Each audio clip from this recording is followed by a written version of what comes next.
Drop it.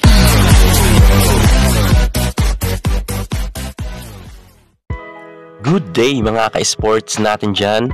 Napakaganda talaga ng bakbakan ng F2 Logistics at ng Cherry Tigo. Akalain mo ba naman mga ka-sports natin dyan na nalo pa ang Cherry Tigo sa 4th set?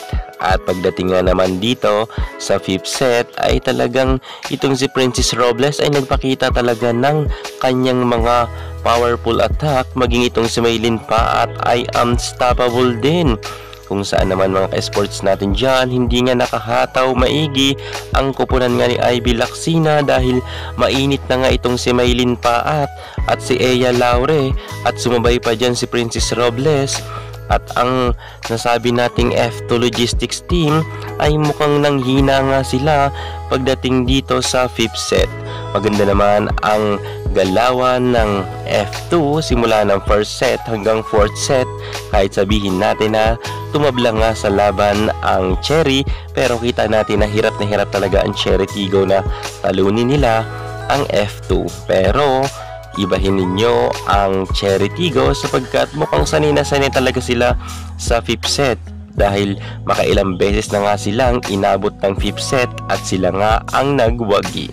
Natalo nga nila mga ka-sports natin dyan ang kupunan nga ni Aragalang na kung saan naman mga ka-sports ay pinilit naman humabol ng nasabi nating F2 Logistics team, pero ma-error talaga ang F2 kung ikukumpara natin sa kanilang katunggali sapagkat nga ang Cherry Tigo ay less error sila at talagang buhay na buhay nga ang nasabi nating sa Ea Laure, maging ito ngang si Maylin pa. At kung kaya nga dahil sa kanilang pagkainit sa loob ng court ay hindi na nga dyan nakaporma ang kupunan nga ni Chang Abby Maranyo.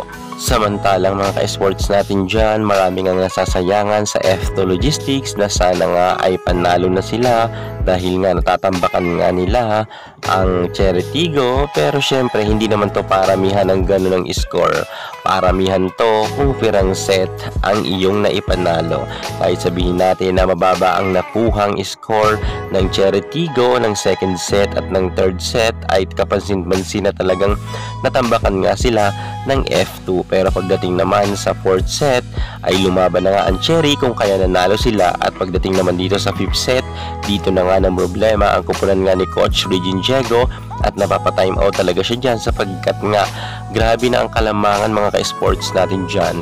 Ang tatlong kalamangan na puntos pagdating nga sa 5th set ay talagang masasabi natin napaka-importante niyan na makadikit nga sila dahil maiksi nga lang ang games pag sa 5th set. Kung kaya nga kinakailangan manigurado nga ni Coach Regine Diego na makadikit sila, pero hindi na to nangyari mga ka-sports natin dyan matapos nga na talagang basang-basa na ang mga set nga ni Alba ay talagang wala ng tsansa para nga talunin nila ang kupunan ni Maylin pa. At dahil nga si Maylin ay nag-level up ang galing kanina kung kaya nga nagtapos ang kanilang laban sa score na 10 at 15. Napakasakit na talaga nito mga ka-sports natin dyan sa mga fans nga ng F2 na sana nga panalo na sila, natalo pa mga ka-sports natin dyan.